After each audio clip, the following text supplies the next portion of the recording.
Hello বন্ধুরা, আজ আমি তোমাদের সাথে শেয়ার করব ডিমের অমলেট কারি।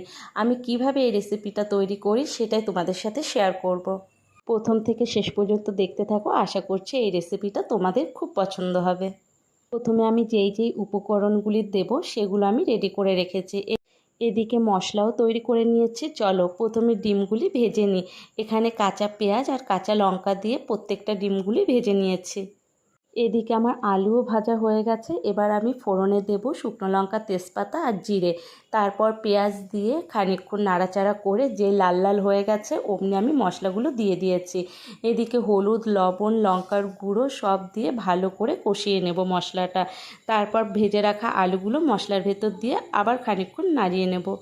আমি যেহেতু ঝাল খেতে পছন্দ করি তাই কয়েকটা কাঁচা লঙ্কাও কিন্তু দিয়ে দিয়েছি। এরপর ভেজে রাখা গরম মশলা দিয়ে নামিয়ে নিলাম ডিমের অমলেট কারি। কেমন লাগলো অবশ্যই জানিও।